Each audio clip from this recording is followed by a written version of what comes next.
pick up the daf for today. Okay. Year of Learning by Dr. Paul Koningsberg, in memory of his brother, Dr. Sam Koningsberg, Shimon Reuven ben Labush, and Ed Goldberg's cousin, Nissen Hara Nissen ben Fardosa, Paula and Bob Bromberg, in memory of their dear friend Julian Smith, Yehuda ben Yisrael, Malcolm Mann, in memory of her family murdered in the Holocaust, Harav Tzvi Hirsch ben Shlomo Yaakov, Sarah bat Ephraim, Israel David ben Harav Tzvi Hirsch, Ephraim ben Harav Tzvi Hirsch, Adia bas Harav Tzvi Hirsch, Miriam bas Harav Tzvi Hirsch, Pesel bas Harav Tzvi Hirsch, Shalom ben Harav Tzvi Hirsch, Shlomo Yaakov ben Harav Tzvi Hirsch, Shmuel ben Harav Tzvi Hirsch. Many friends of Dr. Marvin Blush, Moshe Shalom ben Yitzchak Halevi, friends of Toby Peres, Sarah Tova bat Yisrael Dov, friends of Malka Levi, Malka bat Yosef, friends of Avi Gitler, Avram Meir ben Shimon, Cheryl Sher, her children and grandchildren, in memory of her uncle, founding member of BRS, Dr. Israel Brook, Yisrael ben Harav Akiva, Marsha Fetterbush and family, in memory of her husband, Dr. Oriel Paul Fetterbush, Oriel ben Harav Shimon. A week of learning, sponsored by Michael and Judith Poretsky, in memory of his brother, Avram ben Gershon. A day of learning, sponsored by Steve and Norma Hamburger, in memory of his father, Yosef ben Shimon. A day of learning by Milton and Vera Hamburger, in memory of his father, Yosef ben Shimon. That is it for today. May the Neshamas have an Aliyah, Krank Rafia, Velti Yeshua Shema Tzliya, L'chol B'nai Yisrael, a good Gaben Shtiah. Okay. They should be finishing up fairly quickly this morning. When I left, they were starting Ashrei. So I should be getting on momentarily, I hope. Okay. Remember, we were dealing with this whole question of mixtures in regards to chametz. Okay. And the machloket, and we saw that was back and forth on Kaf Tet Amud Beis, whose view it was, whether Rabbi Yehuda, Rabbi Shimon, and on the top of Lamed, right, which is, I believe, is today's daf, right? Yeah. Yep. We see that Rabbah attempts to present a decision on this item. Okay. What does he say? Amar Rabbah says, Hilchata chametz bizmano, bein b'mino, bein shelo b'mino. Okay, chametz from during the time of the holiday, when it becomes mixed with a similar mixture, or mixed with a non-similar, a different mixture, different kind. Okay, asur b'mashav. It is forbidden even with the slightest amount. Okay. Kirab, as was the decision of Rab. Shelo bizmano, chametz, however, not from the time during the holiday, but after the holiday. Bein b'mino, bein shelo b'mino, regardless if it becomes mixed with a similar kind or mixed with a non-similar kind, right? Mutar, it's permitted to Rabbi Shimon. That would be according to Rabbi Shimon, because chametz after Pesach is forbidden. Okay, and so that's sort of where we left off yesterday, and we'll pick up, okay, with the fact that the Gemara challenges this decision by Rabbi Rabbah. Okay, Zev, we're on line 4 of the Gemara on Lamed Amud Aleph. Okay, Umi amar Rava hachi, and did Rava really say this? V'ha'amar Rava, but did not Rava say? Didn't we have him say the following? Okay, Rabbi Shimon kansa kanis, namely that Rabbi Shimon established the fact that it was a penalty, right, by the rabbis. Okay. Ho'il va'avar alav b'ba'al yirai o ba'al yimatzeh. Okay, since the person by benefiting even, never mind eating, but even simply benefiting from the chametz during the holiday, okay, was transgressing the Torah mandated requirement of it should not be seen, nor should it be found. So the Gemara says, Hanimili be'ene. That was being talked about when we said that the chametz was in its pure form. Okay? Aval al yedei ta'arovet. But if we're talking about the form of a mixture, no, says the Gemara. Rabbi Shimon did not then forbid that whatsoever. And so the Gemara picks up and then continues. Va'azda Rava v'tame, and Rava went according to his view, consistent with his opinion, right? The Amar Rava, as he said, Ki havinan be Rav Nachman, when we were apparently students, right, in the academy of Rav Nachman, Ki havu nafke shiva yome de Pischa, when the 7 days of Passover had finished. Amarlan, he said to us, Poku v'zavinu chamira de b'nei chela. He says, go out and purchase and here's going to be an issue. Chamira here could be the bread, or could be, let's say, the leaven. Okay? Of the b'nei chela, of the Gentile soldiers. Okay? Now, there's a machloket here among the Meforshim as to what was he basically really telling them to do. If you say that he told them to go out and buy bread, how can they buy even bread baked by Gentiles on Yom Tov? Right? If it's simply leaven, if they were to buy the leaven, then they could use that to bake their own bread after, of course, the holiday being over, and that would be acceptable. So there's a machloket there as to how to understand what his citation is. Okay, we're over now to the about 10 lines down on Lamed Amud Aleph. Okay, so having said this, the Gemara cites now another issue where there is a dispute. Okay, Amar Rav, says Rav, Kadeirot b'Pesach, if you have earthenware pots that were used during Pesach in which leaven products were baked, Yishbaru, they said, seems to be saying that they must be broken, okay? Right? In other words, with the coming of Pesach, right, those pots cannot be used. V'amai, and why? Asks the Gemara. L'shehenu achar ha-Pesach. Okay. Why not, says the Gemara? Leave them. Leave them, right? Let them leave them till after Pesach. Keep them till after Pesach, right? V'le'aved baho shelo b'minan, and simply prepare them, use them to prepare foods with a different kind of item, right? A different variety of item.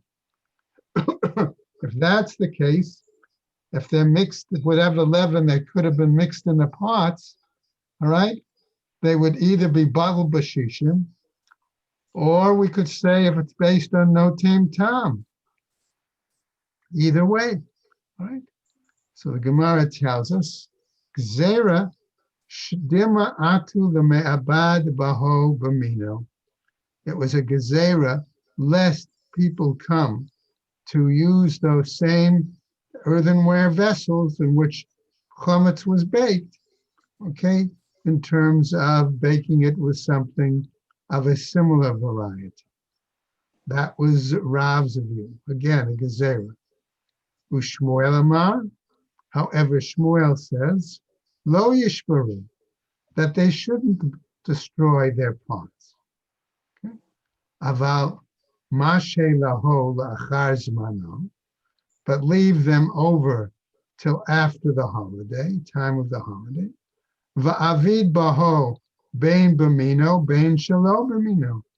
And then they may utilize those same utensils, using either mixing it with something of a similar variety or something of a different variety. Va'azda Shmuel atame, and Shmuel followed his own line of reasoning.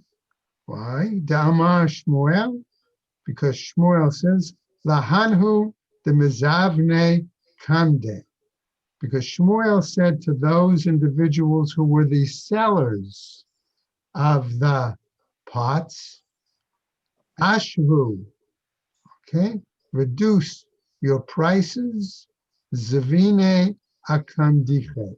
In other words, lower the prices of your pots, right? If people destroyed their pots, they would have to go out and buy brand new earthenware utensils.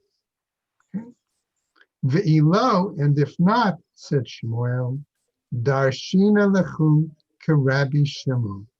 If not, I will expound, I will publicly, in other words, announce, okay, that to you, that people can follow the kula, the view of Rabbi Shimon, okay, that in that case, right, it would be permitted to derive benefit from leavened food after Pesach. So the Gemara says, V'lidrosh laho. So let Rabbi Shimon, let Shmuel go ahead and expound that publicly. The Shmuel ka Rabbi Shimon severely. Because Shmuel, in any case, I'm saying, held to the same opinion as Rabbi Shimon, that permitted the use of the deriving benefit from chametz after Pesach. So the Gemara answers, why didn't he publicly announce it? Atre de Rav Hava, because that was the location where Rav was considered the Mara da Atra, and it would be inappropriate behavior for him to do so. Okay. Now we get to a new piece in the Gemara. Okay. Hahu Tanura. We have in this case now a oven. The tachu ve tichen, and they smeared the inside of the oven with grease from some sort of meat. Okay. Asra Rava bar Ahilai, lemichle lerifta, and Rava bar Ahilai made a decree that would be forbidden to eat any bread baked in such an oven, even using salt on the bread. Dilma ate lemichle bekutcha, lest a person forget that the bread was, and I'm putting in quotes, fleshik, okay, or baked in an oven that had been coated with meat grease, and they might use that bread to eat kutach.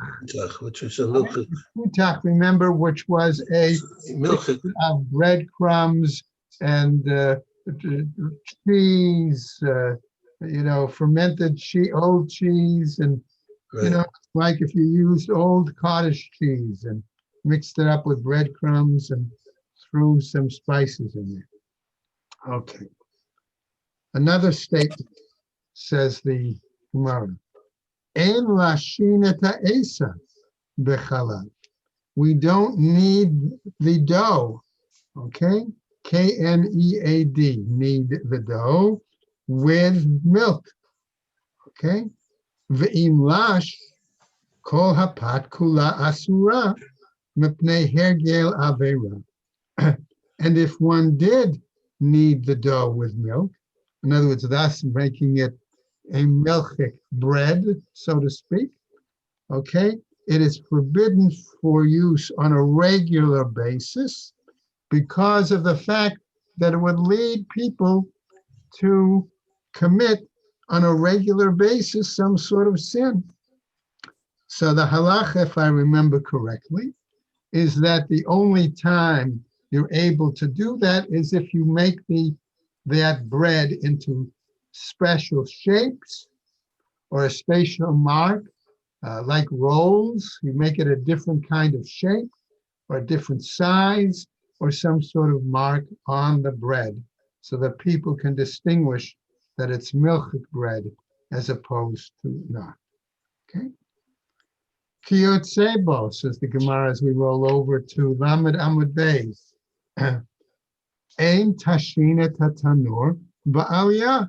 Likewise, in a similar manner, we do not grease, so to speak, the inside of the oven with the fat tail of a sheep.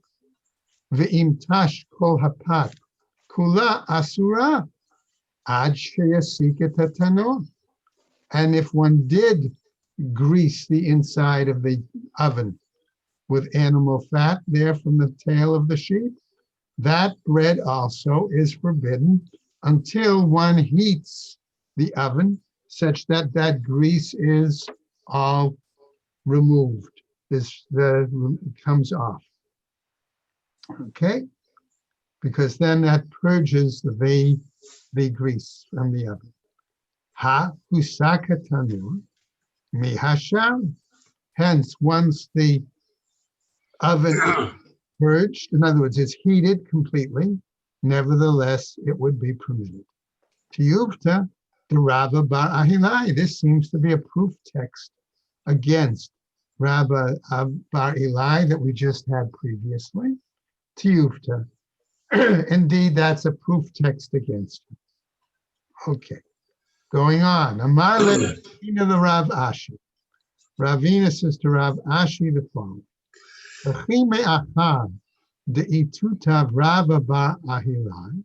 Since now that we have proven or refuted against Rava bar Eli, Amai ka'amar Rav kederot b'Pesach yishbaru.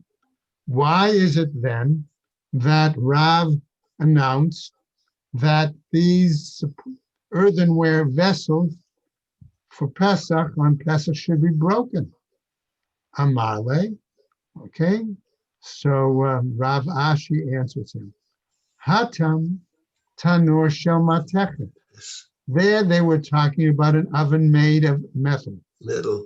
Hacha b'kederot shel cheres. Here we're talking about pots, utensils made from earthenware. Ve'bayat ema. And if you want, I would say the following was the explanation. Havaha b'shel cheres. In both cases, we were talking whether it was the oven or the utensils made from earthenware. Zeh hasikan mibifnim. On the one hand, one was heating it, namely the oven, from inside. V'zeh hasikan mibachutz. And in the other case, we were talking about heating the oven from outside. V'chitema hachanami le'abed lehasakami b'fnim.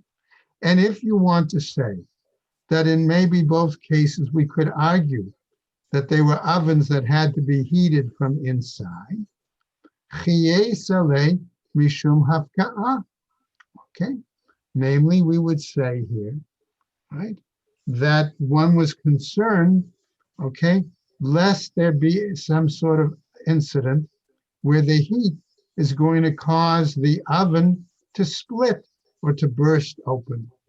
And that would be the result. Hilka, therefore, says the Gemara, if that's the case, hai buchya, if we have a kind of griddle, right? Hasiku mi bachutz, hu va'asur, where it is heated from outside, okay? In other words, particularly if it's done and especially if any the grease on the griddle was fat from an animal, right? It's forbidden. Ve'im liyah v'gomre, but if you fill it with coals, okay, shapir dami, then it's satisfactory. Now, further discussion. What is that? Amale Ravina the Ravashi. Ravahi asks him another question. Okay, and okay, all of this, of course, is Pesach related, but it does, of course, give us a sense of kashrut laws as well. He says, Hani sakine b'pischa, in terms of knives for Pesach. Hechi avdinan leha, what do you do with them? In other words, how do you kasher them for Pesach? Amarle, okay, so Rav Ashi says, L'didi chadita ka'avdinan. For me, he says, it's like we make new ones. Amarle, so Ravina says to him, Tenachma de efsharle, de lo efsharle mine. He says, that's fine for the master. In other words, Rav Ashi, that's possible for him. In other words, as if to say, fine, you can go out, you can afford to go out and buy new knives for Pesach. But what about those who it's not possible? All right. Excuse me, what do they do? Amarle. Okay, so Rav Ashi now understands and explains it. Ana ke'ein chadata ka'amina. He says, it's almost like new. Similar to new is what I mean to explain. Namely, katai batina. Okay. Uparzilahu. Namely, we take the handles of the knives, okay, and we cover the handles with the mud, or we cover it with something else, Clay. right? Clay, whatever, right? Uparzilahu, okay, and then what do? At that point, then we're going to heat the blades of the knives benora with red hot fire. Okay, and then afterwards, v'hadar ma'alaina v'kutaihu barotchi. And then afterwards we come back, okay, and we take then the handles, okay, of these same knives, and we dip those in boiling hot water. So the Gemara then tells us, v'hilchata idi ve'idi barotchi. Roschim. Clay Rishon. He says the law actually is both these and these, namely the handles as well as the blades can be heated in boiling hot water so long as it is in a Kli Rishon, a utensil that is there directly on the fire. Okay? All right, let's go on. Amar Rav Huna, says Rav Huna bered the Rav Yoshua. Okay, he said as follows. Take another example. Okay, eitz paror. Okay, an eitz paror. Some want to say it's a ladle. Others want to say it's a kind of a wooden spoon that's used for stirring. Okay. Mag-ilo, what do? We have to purge it. Okay, Hot we water, put it in hot water, right? Berotchin, in boiling boiling it. water, ubeklei rishon, and again in a utensil that's directly on the fire. The fire. Kasava kibolo kach, Kapoto. because we hold to the opinion, the The way principle, it absorbs, right? The same way it absorbs, that's how that's it gets it the out. same way it pushes out, right? And that is a very clear principle in regards to kasha. Right, kosher. Right, Right? It's one of the first things they teach you when you Right. start learning about kasha. Okay, Kabbalah kapoto, right. so what happens? Ba'u minei me'amemar. So now we get another new item. They asked the memar the following question. Hani mane de kunya. Okay, we have certain utensils, perhaps the plates, bowls, even pitchers that are glazed. Okay, in other words, there is some sort of a lacquer that's put on them to give them a color, right? Mahu leishtamushe baho bepiska. What is it about using them for Okay. plating? Now, these are earthenware vessels, okay, that have this lacquer on them. So at this point, the Gemara says to us, Yuroka, if it has a green lacquer on it, lo tibayalach devadai asire. You don't even have to ask, okay, that it's indeed certainly forbidden. Ki tibayalach, where do you have to ask? Okay, ochmei v'chayve mai, when it comes to black or it comes to white lacquer, right? Glaze, what's the status? Vehecha de it baho kartufne. And what about if it has cracks? Lo tibayalach, it's not necessary to ask. Devadai asire, because that's certainly forbidden. Ki tibayalach, where you have to ask, the shiyeh, okay, where it's smooth. What is its status? Amale, so he says to him, Chazina lahu de medaite. Okay, we see here that it's possible that it can expel, it can push out. Okay, alma b'la'ai va'asire. Therefore, that tells us that it's possible that such earthenware utensils can absorb, Oh, and therefore, as a result, they are awesome. forbidden. Right.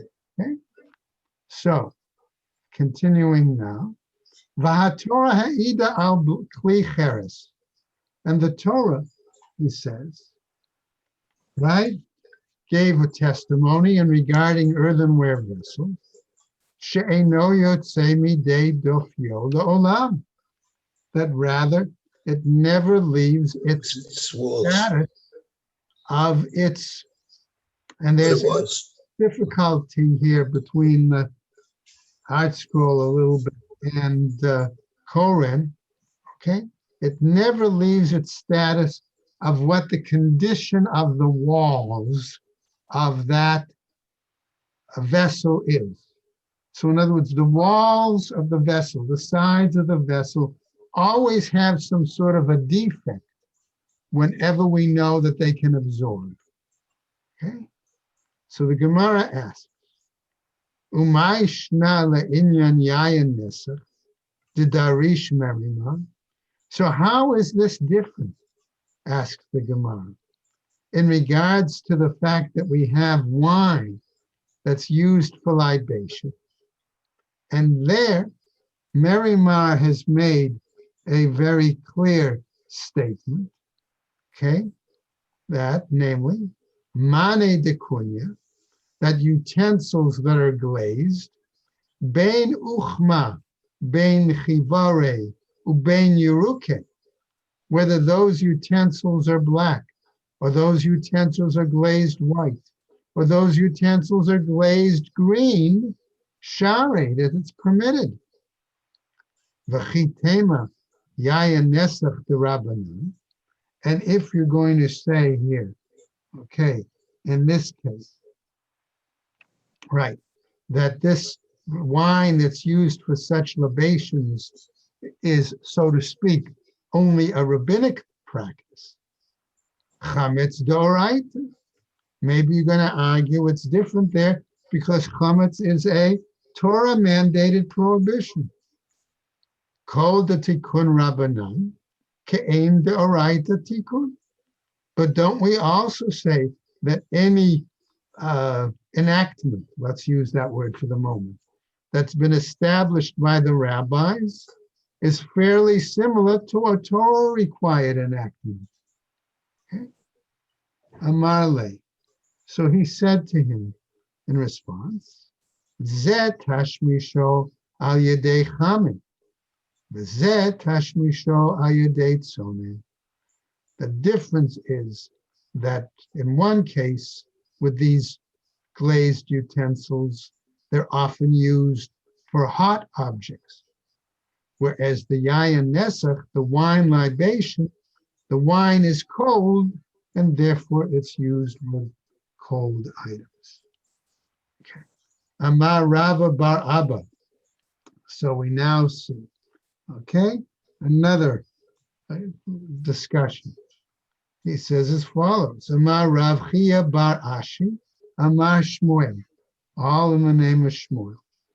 Kol hakelim shenishtamshu behen chametz b'tzomi, all utensils that were utilized with by chametz, leaven that was cold, mishtamesh behen matzah. One may utilize those utensils for matzah, okay, on Pesach, chutz min beit seor, with the exception of that particular container that held leaven in it. Leaven, yeast, yeah. Ho'il shechimutzo kasher. Why? Because that leaven container, its leaven is sharp, is intense. Okay, its ability to ferment, okay, is highly applicable. Amar Rav Ashi, says Rav Ashi, and adding ubeit charoset, and if you take the container for spices, okay, kibeit seor, it is similar to the container for leaven, because it too, the spice container also can have leaven quickly. Okay, implication being that they probably used to keep some extra dough, okay, with leaven, sourdough, in a container, and they used to take that and be able to use that with flour in order to continue to make the process of making their pita, bread, whatever, challah, etc., etc. Okay? Amar Rava. So Rava now says a new statement.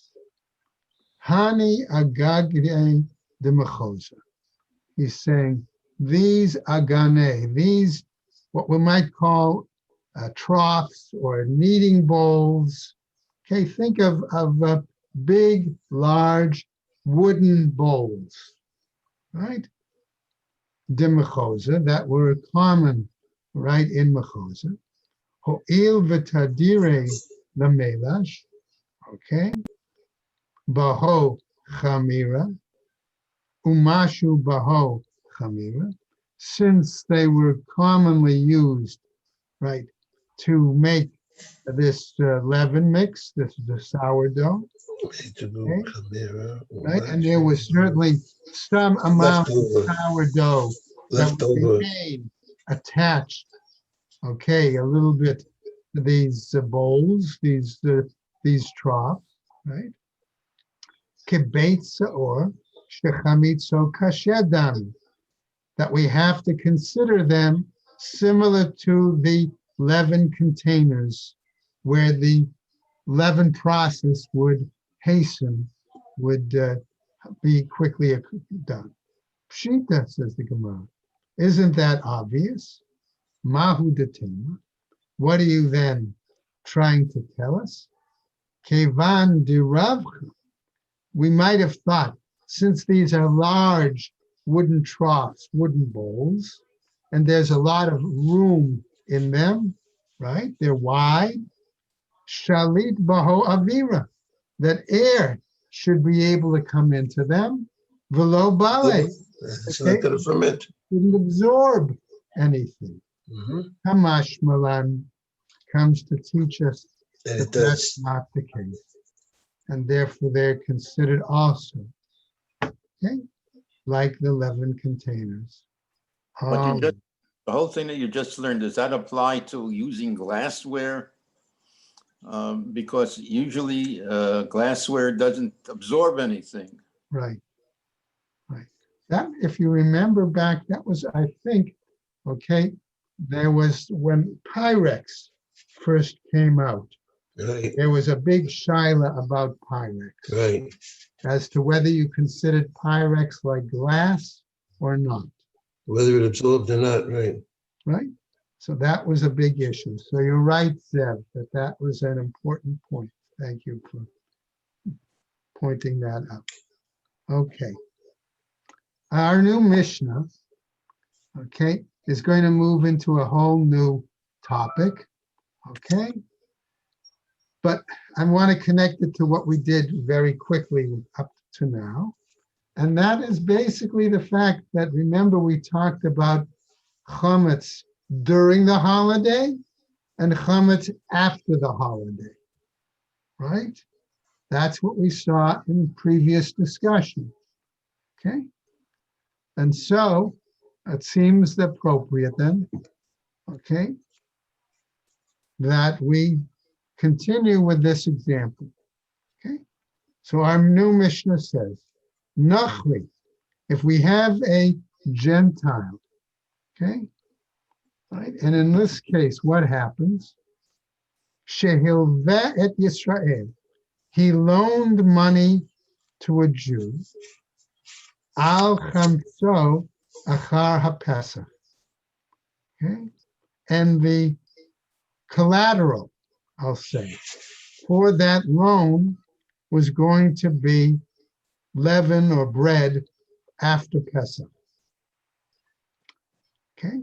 Mutar bahana'ah, says our Mishnah. That leaven, okay, is permitted for benefit, right? The implication being, who still, since it's collateral and it's based on the leaven after Pesach, okay, who still owns it during Pesach? The Gentile. The Israel, shehilva et nachri, whereas a Jew, okay, who loans money to a Gentile, al chemtzo achar haPesach, and it's based, the collateral being the Gentiles after Pesach leaven.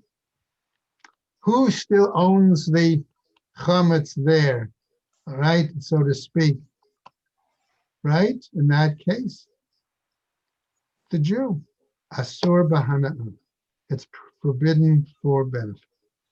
Gemara, says the Gemara, itmar, it was said about this the following. Ba'al chov, we're talking about the creditor, okay? What's his status, right? If he, right?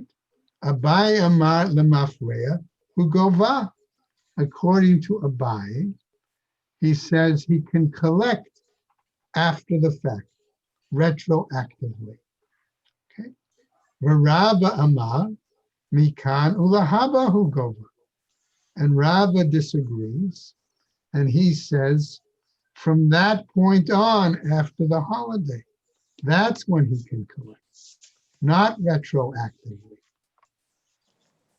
Kol hecha de ikdish lave.